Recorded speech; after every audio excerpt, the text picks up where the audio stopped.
Bonjour tout le monde, merci pour l'invitation aujourd'hui pour parler des techniques d'apprentissage automatique en cybersécurité.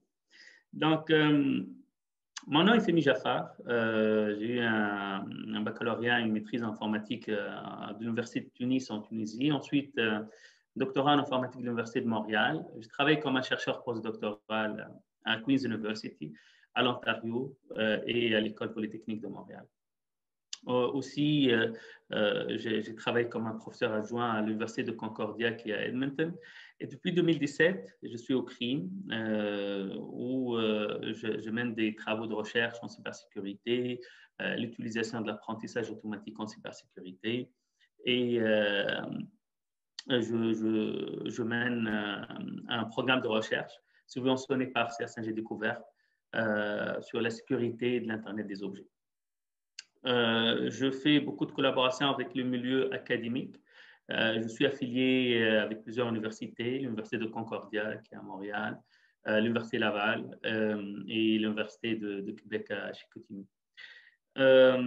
Aussi, je suis membre du comité de plusieurs organisations. Je suis membre du comité d'experts du vérificateur général de Québec, du Conseil canadien des normes et membre des directeurs du chapitre canadien de Internet Society. Donc, aujourd'hui, je vais parler de l'application, l'utilisation de l'apprentissage automatique en cybersécurité. Avant cela, je vais présenter mon organisation, le CRIM. Je vais présenter quelques activités du CRIM en cybersécurité, en sécurité informatique en général. Ensuite, je vais présenter les défis de cybersécurité et des exemples d'utilisation d'apprentissage automatique en cybersécurité. Les exemples vont être en fait tirés de projets concrets qu'on a réalisés au CRIM ou qu'on est en train de les réaliser. Donc, un survol rapidement sur le Centre de recherche en informatique de Montréal et ses activités en cybersécurité. Donc, le CRIM est un centre de recherche appliquée.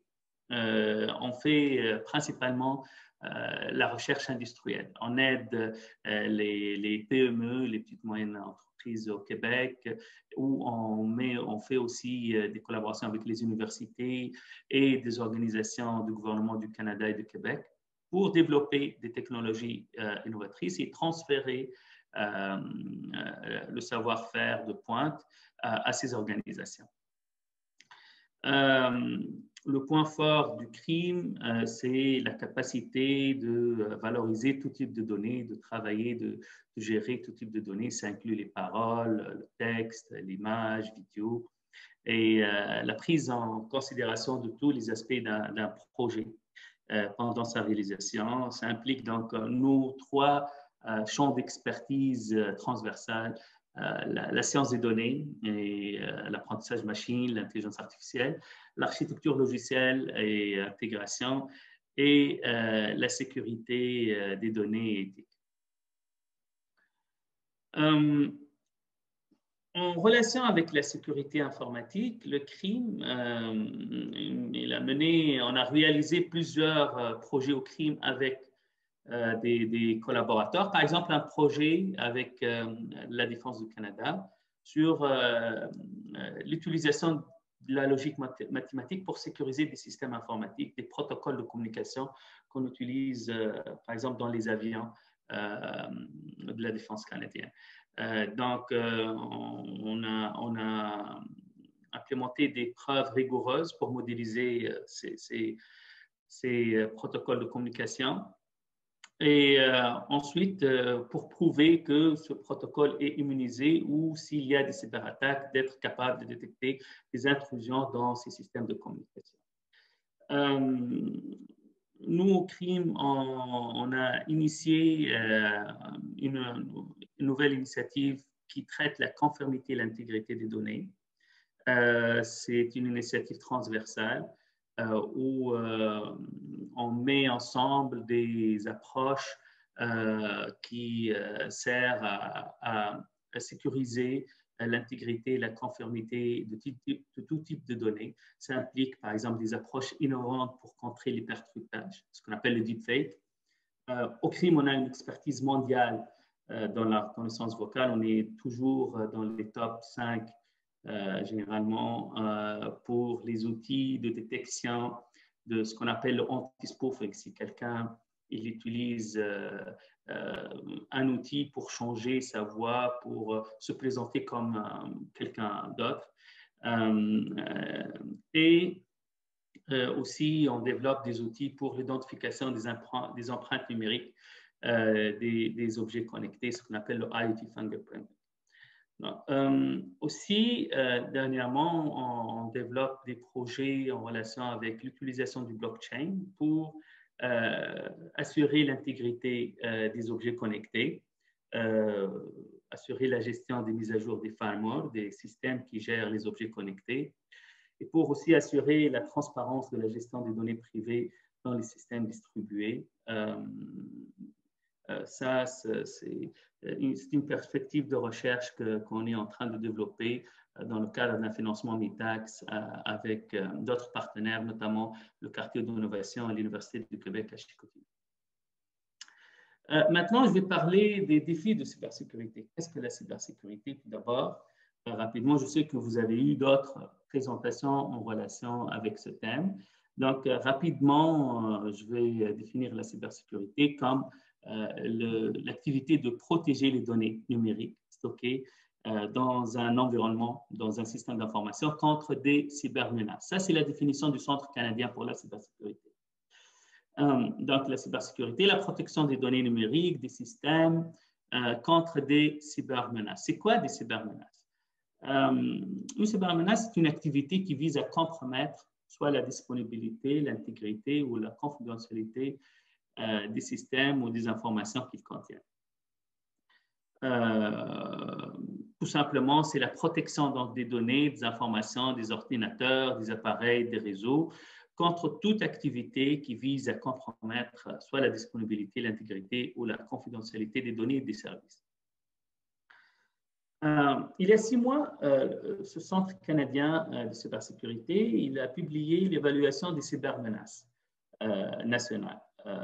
Donc, les cybermenaces contre les infrastructures canadiennes, les systèmes d'information au Canada, et aussi qui présentent des menaces contre les données privées des citoyens canadiens. Donc, il y avait beaucoup de faits qui sortent de cette évaluation. Moi, ici, je résume quelques faits en relation avec ma présentation d'aujourd'hui.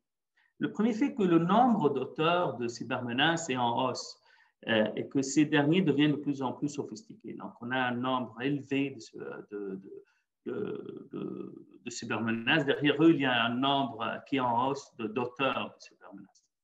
Parfois, ce sont des pays qui utilisent des moyens plus sophistiqués. Donc, ça devient plus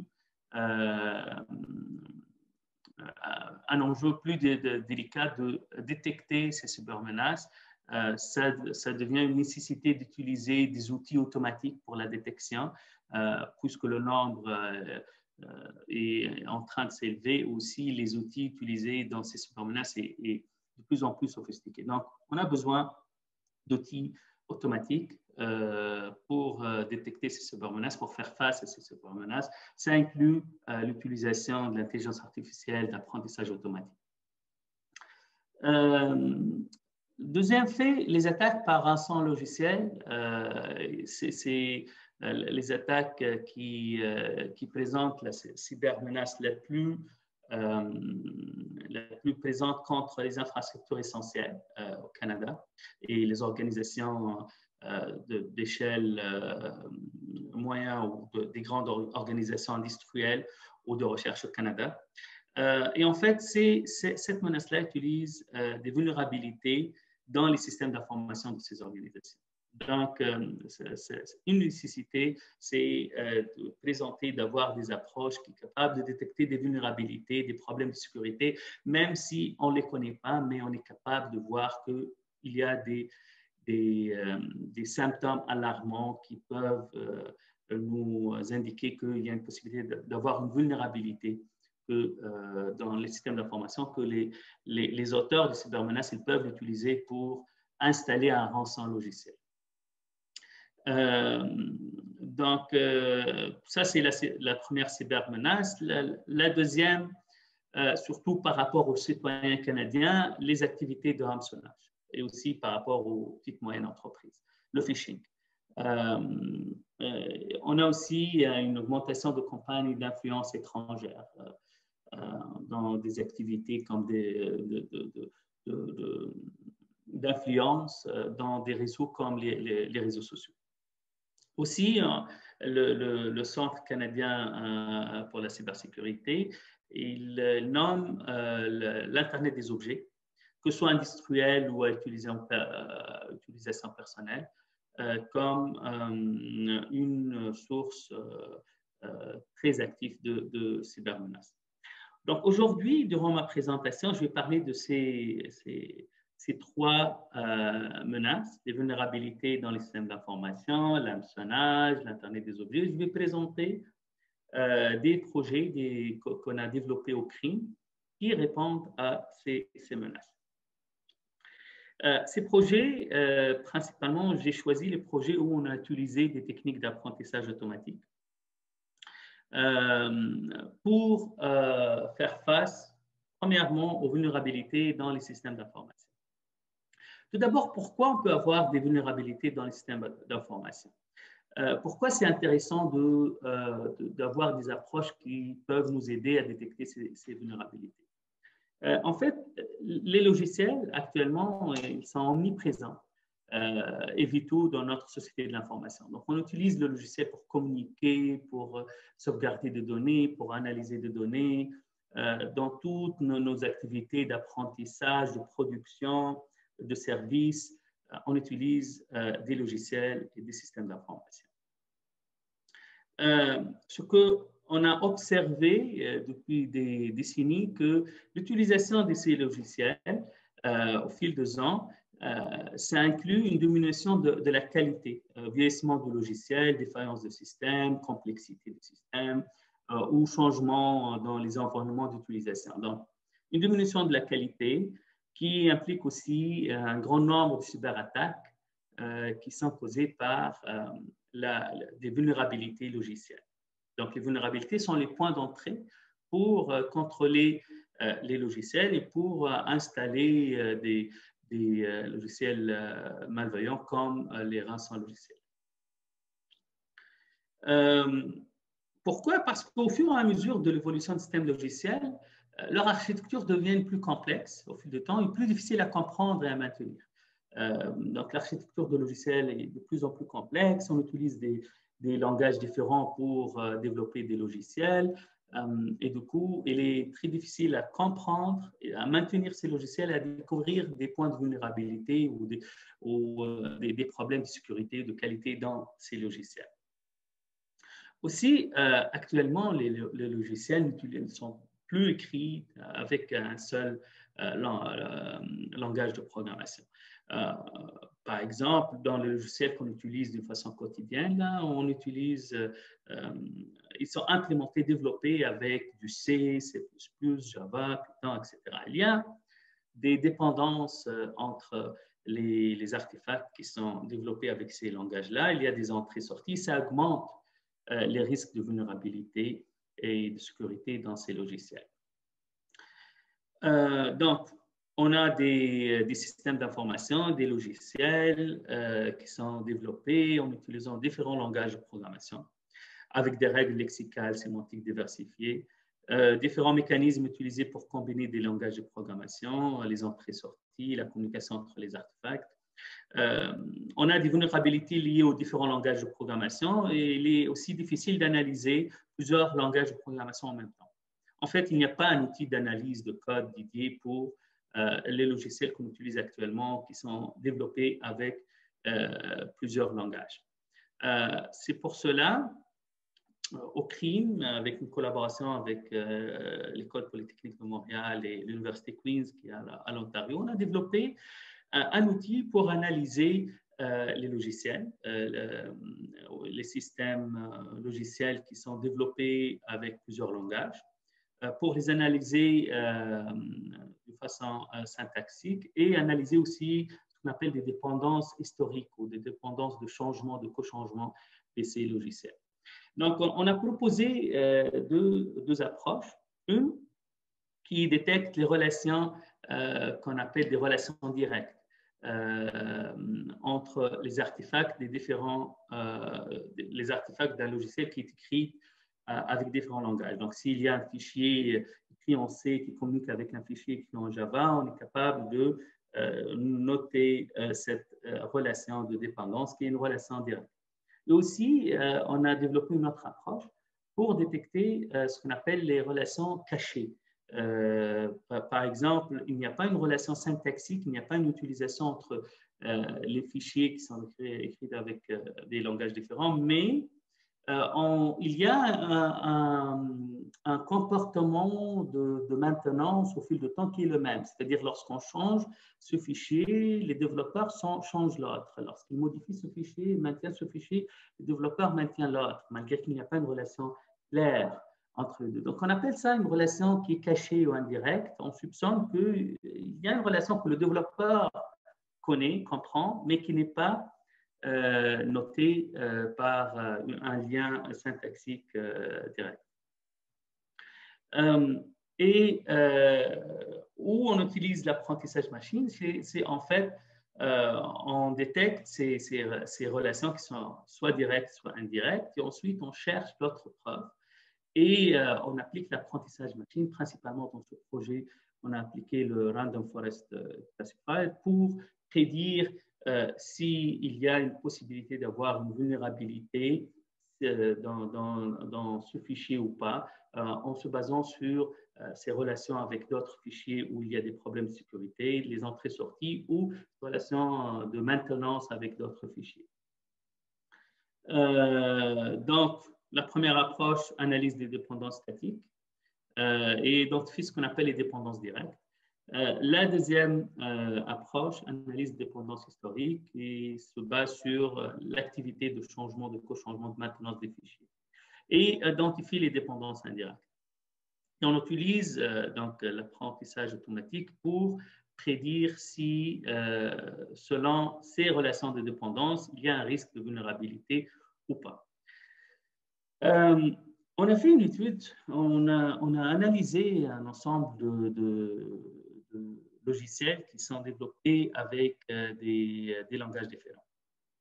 Et ensuite, on a posé des questions. Est-ce que les dépendances qui sont entre des artefacts ou des fichiers qui sont écrits avec des langages différents sont plus risqués côté qualité? Ça introduit plus de bugs, plus de problèmes de qualité, de bugs dans les systèmes. On a trouvé que la réponse est oui. En fait, côté qualité, lorsqu'il y a des relations entre des fichiers, les fichiers qui partagent par exemple les mêmes ressources mais qui sont écrites avec des langages différents, ou les fichiers qui ont des dépendances et qui sont développés avec des langages différents, ils ont plus de risques d'être impliqués dans des bugs, des problèmes de qualité. Plus que ça, on a trouvé que ces fichiers, ils sont plus impliqués dans des bugs de sécurité, des vulnérabilités.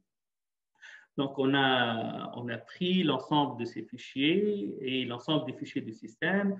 On a ensuite cherché les vulnérabilités de sécurité dans tous les fichiers. On a comparé la présence des vulnérabilités de sécurité dans les fichiers du système. On a trouvé que lorsque des fichiers ou des classes ou des artefacts en général utilisent des ressources où il y a les mêmes ressources, il y a des dépendances entre eux, que ce soit des dépendances directes ou indirectes, il y a plus de risques s'ils sont écrits avec différents langages de programmation d'être impliqué dans ou d'avoir des vulnérabilités de sécurité ou d'être impliqué dans des bugs de sécurité. Donc, plus il y a de dépendances interlangages dans les systèmes d'information, dans les logiciels, plus le risque de bug de vulnérabilité est élevé. Et sinon, le risque de bug de vulnérabilité reste constant pour les dépendances entre les fichiers qui sont écrits avec le même langage de programmation. Donc, cette analyse nous a donné une idée par rapport à la relation entre la qualité, ce qu'on appelle la qualité des logiciels, et la sécurité. Donc, on a fait une autre étude où on a collectionné des systèmes et on a calculé des métriques de qualité.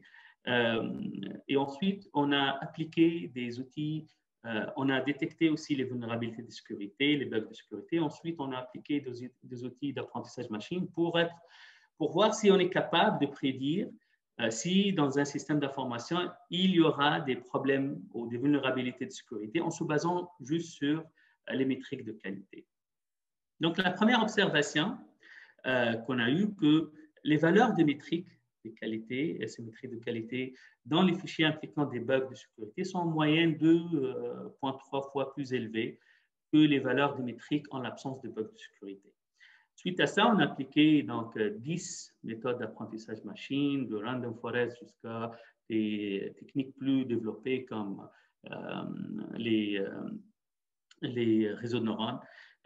Et on a réussi à identifier les métriques de qualité qui peuvent être des symptômes clairs pour la possibilité d'avoir des vulnérabilités dans les systèmes d'information. Par exemple, ces deux métriques-là, le nombre de méthodes publiques dans un fichier ou une métrique par rapport à ce qu'on appelle la complexité cyclomatique, la complexité dans un code, sont les deux principales métriques les plus corrélées à l'existence des bugs de sécurité dans les systèmes logiciels.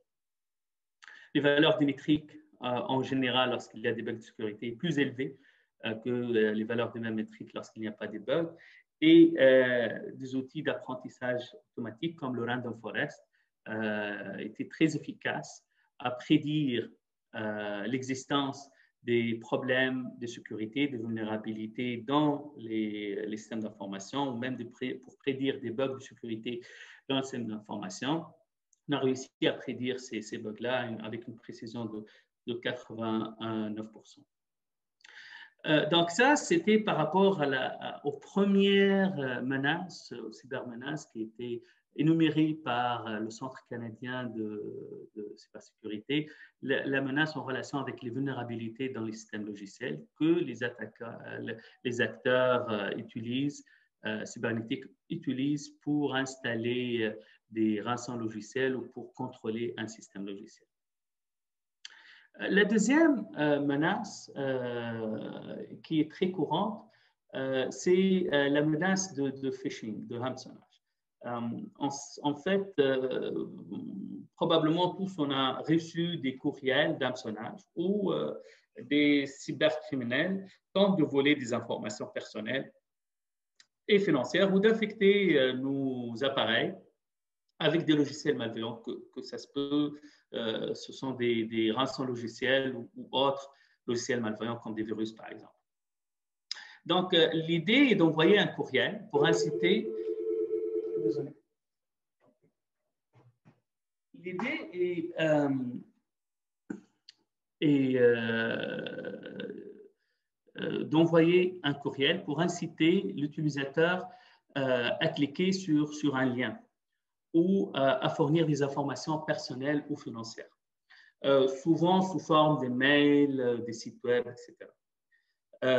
Ces courriels peuvent sembler provenir d'entreprises légitimes, de gens qu'on connaisse ou d'organisations d'individus connus. Et on développe ces courriels selon un contexte précis. Ça peut être en relation avec une catastrophe, des épidémies, des alertes sanitaires, pour augmenter ce sentiment que le courriel nous apporte l'information réelle, correcte, et on a besoin de cliquer pour pour répondre à des demandes légitimes. Ça, c'est un exemple de courriel qui peut qui peut faire partie d'une campagne d'hameçonnage. Et l'idée, généralement, était de comment on peut savoir que le courriel, en fait, c'est une tentative de phishing ou d'hameçonnage. En se basant sur quoi? Donc, généralement, les outils d'anti-phishing, ils se basent sur des listes connues d'adresses IP. Donc, si un courriel passe par ces adresses IP, on sait que c'est un courriel qui appartient à une campagne d'hameçonnage. Ça, c'est l'idée de base. On sait qu'il y a des botnets qui utilisent des adresses IP, ce sont blacklisted. Donc, si on reçoit des messages de ces adresses qui sont blacklisted, alors c'est un phishing. Mais on essaye de plus en plus de développer des techniques d'apprentissage automatique pour être capable d'analyser, par exemple, les métadonnées qui viennent avec le courriel. Ça inclut l'emplacement simple. Par exemple, pourquoi je suis au Canada et le gouvernement du Canada, il demande, par exemple, des informations qui sont en relation avec l'assurance sociale ou autre, mais le courriel, il vient de l'Asie ou de l'Europe, par exemple. Donc, on peut savoir ça en analysant les métadonnées qui viennent avec le courriel ou en analysant aussi le contenu du courriel. Il y a cette sensation de faire une chose rapidement, qu'il y a un problème, je dois cliquer ici, le lien est différent. Par exemple, le lien qui est affiché est différent du lien qu'on va utiliser au moment du clic. Donc, il y a de l'information, des données qui est contenue dans le courriel, des métadonnées qui viennent aussi avec le courriel. L'idée, c'est d'utiliser ces données-là, de les analyser en utilisant des approches d'apprentissage automatique pour être capable de bien identifier les courriels malveillants, les tentatives de phishing. En fait, le CRIM a lancé une collaboration de recherche et développement avec l'un des leaders mondiaux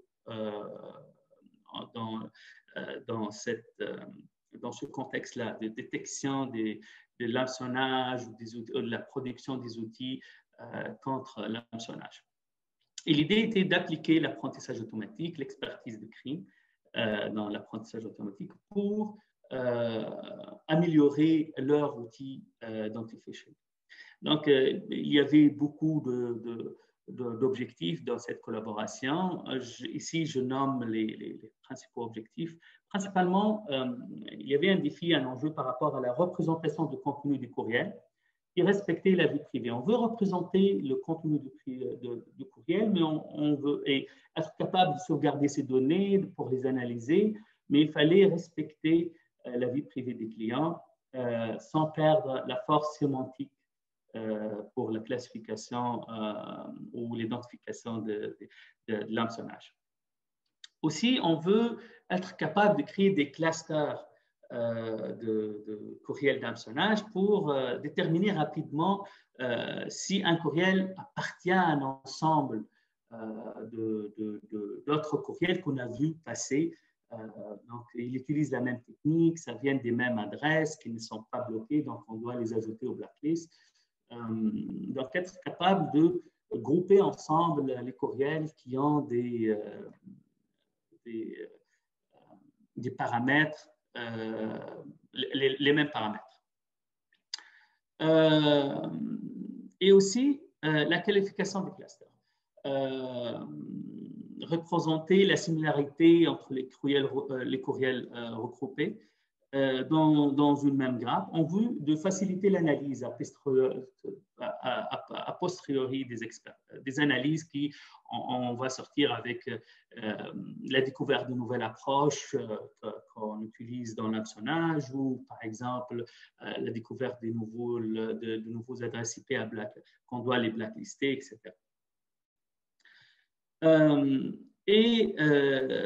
je présente rapidement l'idée. C'est on veut tout d'abord garder cette technique de filtrer les courriels en se basant sur des adresses qu'on connaît qui sont blacklistées tout d'abord. Donc, filtrage basé sur les listes. Ensuite, on veut être capable de télécharger des métadonnées, les transformer pour garder les données privées des utilisateurs, sauvegarder ces métadonnées en respectant la vie privée et ensuite utiliser des approches d'apprentissage machine, des réseaux de neurones, à base des réseaux de neurones, pour détecter, pour répondre à ces trois objectifs-là que j'ai énumérés dans le slide précédent. En fait, comme apprentissage, comme j'ai dit, on utilise plusieurs types de réseaux de neurones, principalement les réseaux de neurones classiques multilayer à plusieurs couches et des réseaux de neurones qui se basent sur les transformateurs, la solution de Google BERT qui est capable de contextualiser, de comprendre le contexte d'un texte. Ça inclut l'extraction des données, des métadonnées, la création des vecteurs de ces données, la transformation en utilisant des transformers pour comprendre le contexte des données et la création d'un modèle qui est capable de déterminer si le courriel est un courriel de phishing ou pas. Donc, ça, c'est par rapport à la deuxième menace énumérée par le Centre canadien de cybersécurité, l'hameçonnage. Troisième menace, c'était en relation avec l'utilisation accrue des objets connectés. Qu'est-ce qu'un objet connecté? En fait, un objet connecté, c'est un objet physique qui peut échanger des données d'un emplacement vers un autre. Donc, ce sont des senseurs qui sont capables de détecter les données dans leur environnement et ensuite de les partager. Lorsqu'on a un objet de ce type-là, on appelle ça un objet connecté. Ça peut être un smartwatch, ça peut être un smart TV, ça peut être un senseur de température, mais l'idée, c'est n'importe quel matériel, objet physique, qui est capable de collecter des données et ensuite de les envoyer dans un réseau, c'est un objet connecté. Donc, ces objets doivent être identifiables de manière unique, se connectent dans le réseau avec un identifiant et ils possèdent la capacité de collecter et de partager des données sur leur environnement. Pourquoi on s'intéresse aux objets connectés? Pour diverses raisons. La première, c'est le nombre élevé des objets connectés. En fait, actuellement, on a des milliards, probablement plus que 10 milliards d'objets connectés qui sont pas des laptops ou même des téléphones intelligents, ce sont des senseurs, du matériel qui peut collecter des données sur l'environnement et envoyer ces données à notre matériel, comme des GPS, par exemple, intelligents dans les voitures, etc.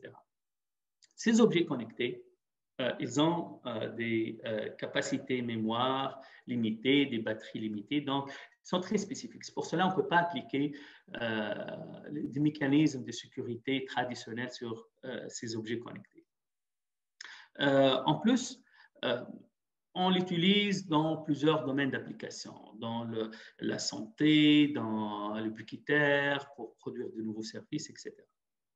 Donc, ce sont les raisons pourquoi on s'intéresse aux objets connectés, aux problèmes qui viennent avec les objets connectés. Moi, j'ai créé un programme de recherche qui est subventionné avec CSNG Découverte, que je mène au crime pour sécuriser l'Internet des objets, les objets connectés. Sécuriser contre quoi? En fait, la première attaque qui a visé des objets connectés, qui a utilisé des objets connectés dans d'autres cyberattaques, on l'a observé en 2016. Un peu moins que 50 000 objets connectés, principalement des caméras de surveillance.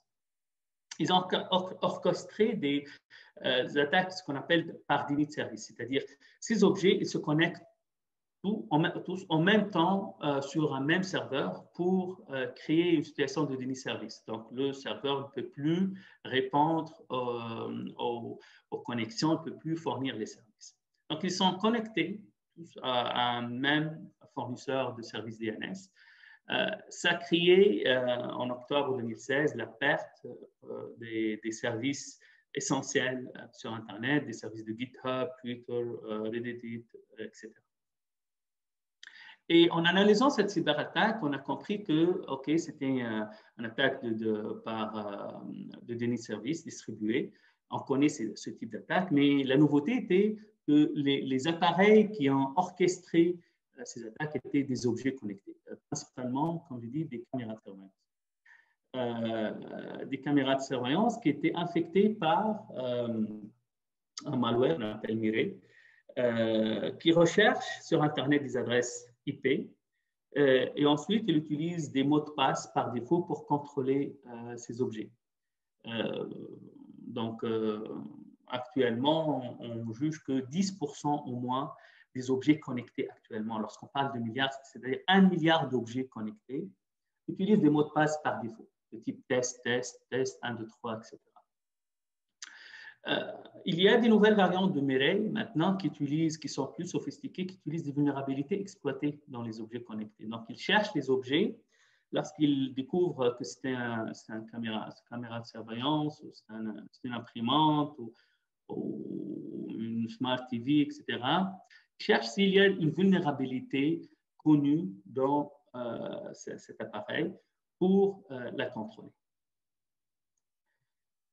Donc, 15% des objets connectés utilisent des mots de passe par défaut, 15%, ce n'est pas 10%, c'est dans l'ordre de milliards en fait. Il y a un problème de mise à jour et de gestion des versions. Actuellement, en fait, 60% des objets connectés contiennent des vulnérabilités de sécurité. Et par exemple, 83% des appareils d'imagerie médicale qui fonctionnent actuellement, qui sont connectés actuellement, fonctionnent sur des systèmes sans support. C'est-à-dire, les systèmes qu'on connaît, il y a des vulnérabilités de sécurité, mais on sait qu'il n'y aura pas de correction parce qu'il n'y a plus de support de ces systèmes.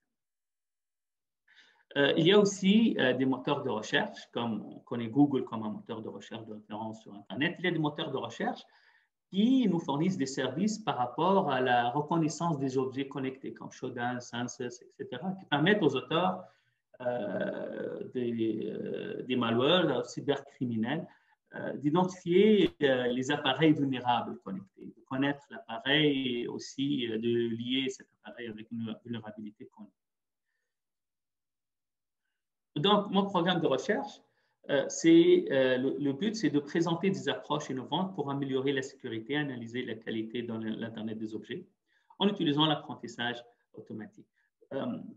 On a développé plusieurs projets, plusieurs activités dans le cadre de ce programme de recherche. Aujourd'hui, je vais parler d'une étude empirique qui sert à analyser le comportement énergétique et le comportement de connectivité des objets connectés lorsqu'il y a lorsqu'ils sont infectés par des malwares ou pas. Donc, on a fait une expérimentation.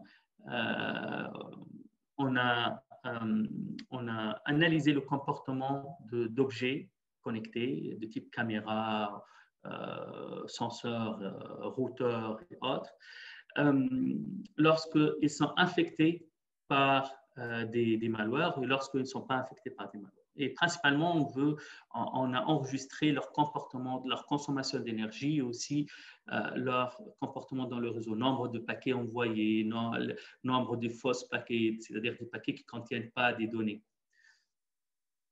Et on a utilisé l'apprentissage automatique, principalement un réseau de neurones convolutionnels, pour être capable de détecter des anomalies dans ces objets infectés. On a observé que pour le comportement de réseau, par exemple, le taux d'échange de paquets par milliseconde était plus élevé dans les objets connectés infectés par des faux paquets.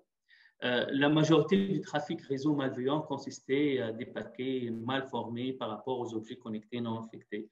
Et aussi, la consommation d'énergie elle est anormale pendant et après de ces objets pendant et après une cyberattaque. Donc, comme j'ai dit, on a utilisé un réseau de neurones pour être capable de alarmer, pour créer un modèle d'utilisation normale de réseau et de consommation énergétique pour ces objets, et ensuite alarmer l'utilisateur lorsqu'il y a un comportement anormal, que ce soit pour la consommation énergétique ou le comportement dans le réseau.